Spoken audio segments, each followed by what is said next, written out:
नमस्ते साथियों।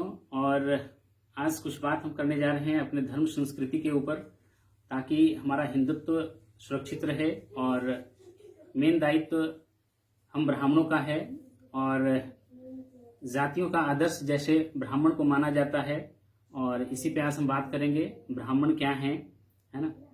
तो देखिए, भगवाधारी कर लेने से लोग ब्राह्मण नहीं कहला जाते हैं, कांधे में जनेऊ रखने से ब्राह्मण नहीं कहला जाते हैं, और टीका धारी करने से भी ब्राह्मण नहीं कहलाते हैं, या टीक धारी करे हुए हैं तो वो भी ब्राह्मण नहीं कहलाते हैं दोस्त। तो हैं कौन, यह सवाल सबसे उठता है कि हैं कौन, और लोगों के बीच में काफी ये प्रश्न उठता है। तो चलिए आज हम इसी के ऊपर आपसे बात करते हैं। आपके कर्म का देखिए, सबसे पहले हम ब्राह्मणों से आग्रह करना चाहते हैं कि अपने कर्म का दामन थामे, जो उनका दायित्व था उसको अपने आप में रखें और यूं ही न जाने दें, है ना।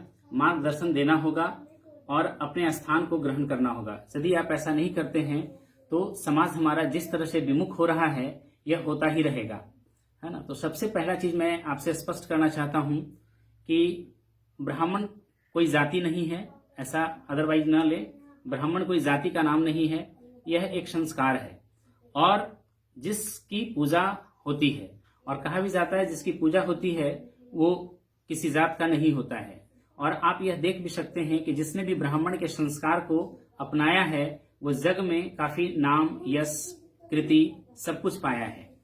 तो समाज के प्रति जिसका त्याग, तपस्या और समर्पण का नाम ब्राह्मण है। तो ये हमारा पहली बात था कि जाति पे न लें, है ना। इस वीडियो का गलत कोई अर्थ न निकालें।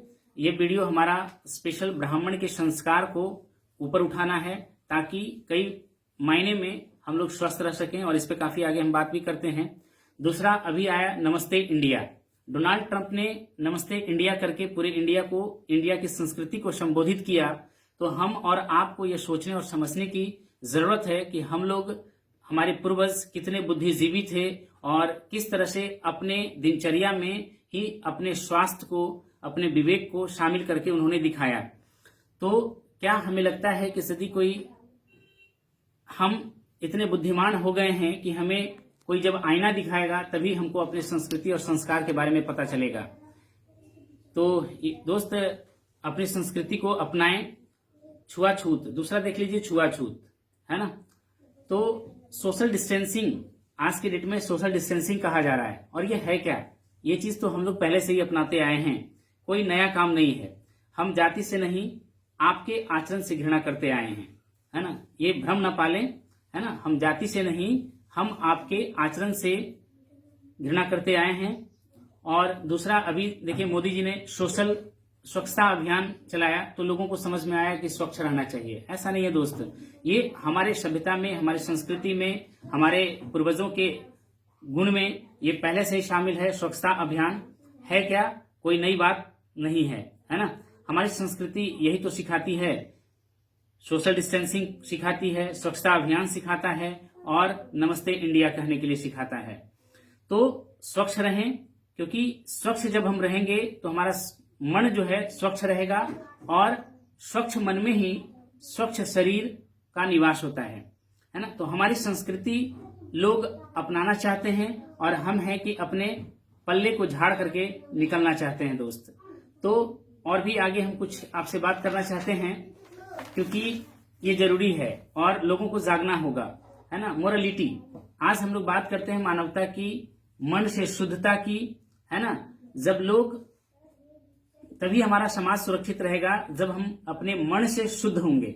आज हमारा मन ही प्रदूषित हो चुका है और शरीर की तो बात ही ना करें, है ना। तो हमें अपने मोरालिटी को जगाना होगा, मन को शुद्ध करना होगा, और यह होगा तभी हम शास्त्र का अध्ययन करेंगे, है ना। सो आपसे रिक्वेस्ट है, शास्त्र की ओर बढ़ें और लोगों को शास्त्र की ओर रुझान लाएं, पढ़ने की लोगों में आदत डालें। लोग आज इस मीडिया, सोशल मीडिया और मोबाइल, है ना, फेसबुक, व्हाट्सएप, ट्विटर, है ना, तो इंस्टाग्राम, इन सब चीजों के चक्कर में आज लोग किताब से दूर हो गए हैं। तो आप लोगों से आग्रह है कि लोगों को किताब की ओर लाएं, है ना।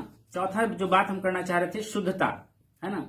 ये शुद्धता हमारे संस्कार में है, ये शुद्धता हमारे खान पान में पहले से ही था और हेल्थ की बात हम लोग पहले से ही करते थे, है ना। तो जो 56 प्रकार का आइटम कहा जाता है, भोग कहा जाता है, यदि आप अपने पहले के डिशेस में आप देखें तो 56 प्रकार का भोग आपके शामिल है। शुद्ध शाकाहार की बात हम लोग पहले से ही कहते आए। जो हमारा लीवर डाइजेस्ट करने के लिए सक्षम है हम उसी को डाइजेस्ट कर पाएंगे, है ना। जो हमारा लीवर सक्षम नहीं है उसको डाइजेस्ट नहीं कर पाएंगे। जो ईश्वर को हम खिला सकते हैं, जो श्री विष्णु को हम अर्पित कर सकते हैं, उसी का भोजन हमें करना चाहिए, क्योंकि हम सब उन्हीं का अंश हैं। तो हम दूसरे जीव को पीड़ा देकर के चाहते हैं कि हमारे घर में खुशी आए, तो ये भ्रम में ना रहें। इस तरह का नहीं हो सकता है। हमारे घर में अगर कोई मर जाता है तो तुरंत उसको हम लोग घर से बाहर करने की बात करते हैं और बड़े स्वेच्छा से, बड़े बुद्धिमता पूर्वक बाहर में जीव को मार करके हम अपने घर में रसोई में ला करके उसका स्वाद के लिए सिर्फ हम लोग इस तरह का कार्य करते हैं। तो